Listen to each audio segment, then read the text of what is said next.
I'll cry, but it would. Well, that's love.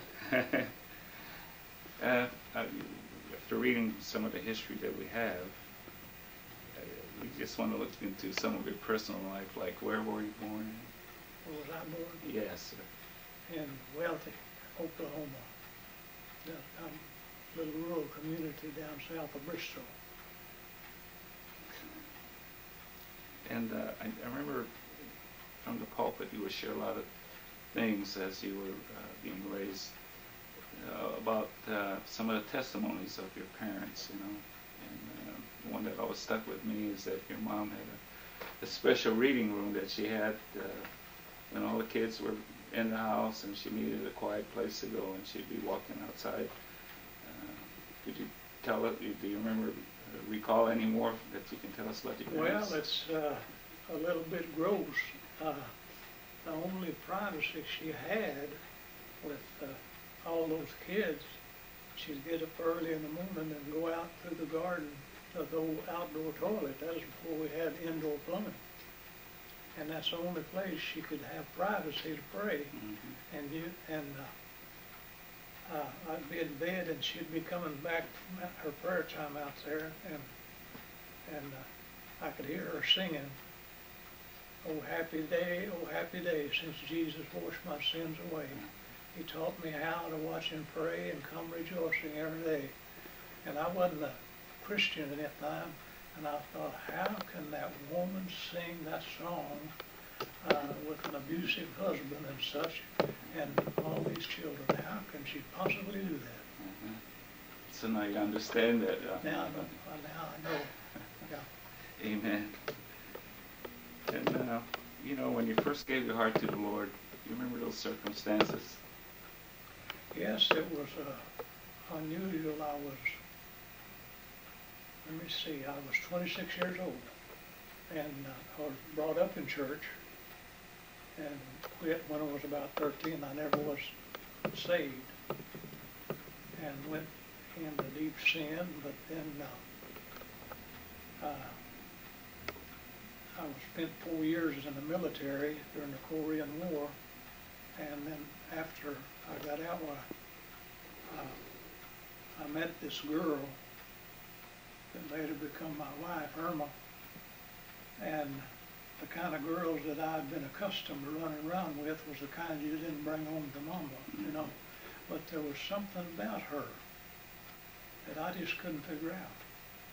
She taught a Sunday school class in a Southern Baptist church, and was real active in church, you know. But I just didn't know how to handle a girl like that, you know. And when I got out of the military in '55, we was married in October the 1st of '55. And I took her out of state because at that time I was working for a line clearing service, and we was working up in Kansas, and I took her to this little town. I'd been there for months and knew a lot of people, and the first Sunday we was there, she got up and put on her clothes and dressed up, you know. And I thought, where in the world are you going, you know? She said, I'm going to church. I said, you don't know nobody here. What do you mean going to church? I said, I know a lot of people here, but you don't know nobody. I'm going to church. You know. That's what she did. She went to church just faithfully, and then we eventually moved to Shawnee, and same thing happened again. We lived in an apartment building, and the girl across the hall, she went to church. And so they got together and they went to church. Her husband didn't go and I didn't go, you know. Same story again, you know. And I just couldn't figure her out. I mean, but I knew all the while that my mama was praying for me. You know, I never had a doubt about that. And her and Irma become the closest friends you ever saw, and that's a little unusual for a mother and a daughter-in-law. And I got the feeling pretty soon that they love each other more than they do me, you know. Of course, I wasn't a Christian, but time when there in Shawnee, and my brother just older than me, he got saved in a little Free Will Baptist church. And I just couldn't believe, because we was 18 months apart in age, and we was never separated except by the war. And we was real close. And one night Mama called me and said Ben got saved. You know. I just couldn't believe it. And so, a night or two later, I told Irma, I said, let's drive down there, old Kima, to his house. I just want to look at him. And when he stepped out of the house, I could see that there was something different about him. I didn't know what it was. I couldn't put my finger on it, by being a Christian. But just had a big smile on his face, you know. He didn't bug me about church or nothing, you know. But the Lord began to convict me. The next day, when I'd go to work, I just wasn't myself. I was under conviction so bad, and the guys that worked for me, they would just stand and watch.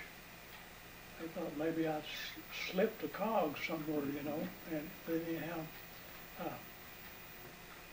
the next night was Saturday night,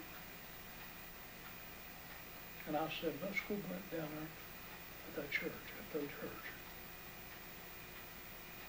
Okay?